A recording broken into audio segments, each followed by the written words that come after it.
The sound of adamantium claws screeching against organic steel filled the air as Wolverine clashed with Colossus. Sparks flew with every brutal strike, his unrelenting fury slamming into the towering mutant's unbreakable body. Colossus roared, driving his knee hard into Wolverine's gut, sending him staggering back. Without hesitation, he raised a massive machine gun and unleashed a relentless barrage of bullets. The rounds tore through the room, ricocheting off the walls, some even embedding into Wolverine's flesh. But pain meant nothing to him. With a savage snarl, Wolverine lunged, his claws flashing in the dim light. One swift strike and the machine gun was cleaved in half. Another, and Colossus staggered back, blood gushing from a deep gash in his throat. The Titan's eyes widened in shock before his legs gave out beneath him. He collapsed with a heavy thud, lifeless. Mystique, watching from the shadows, barely had time to react. Before she could slip away, Wolverine's claws found her too. A single, precise slash. She gasped, clutching at her throat, choking on her own blood. Her body trembled before going still. Hidden in the darkness, Nightcrawler saw it all. The brutal efficiency, the merciless execution. His friends, his family cut down in mere moments. His heart pounded in his chest, but he did not move. He could only watch. Flashback, a cold, sterile laboratory. Wolverine lay strapped to a steel operating table, his body motionless, his mind empty. Scientists moved around him like specters, their voices calm, clinical. Beyond the reinforced glass, Colossus and other mutants watched in silence. His allegiance will be only to the Eurasian Republic? One scientist asked. Yes, another confirmed.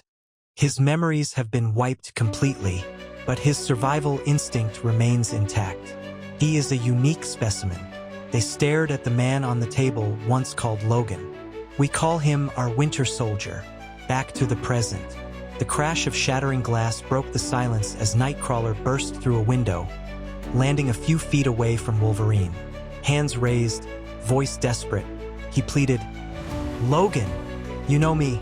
I am your friend. Whatever they did to you." Croc.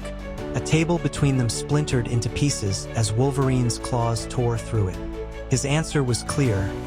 There was no recognition, no hesitation. Nightcrawler barely had time to react before Wolverine lunged, claws aimed straight for his chest.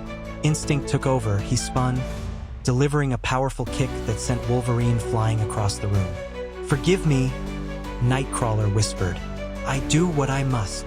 With a BMF, he vanished, reappearing mid-air with pistols drawn. He fired.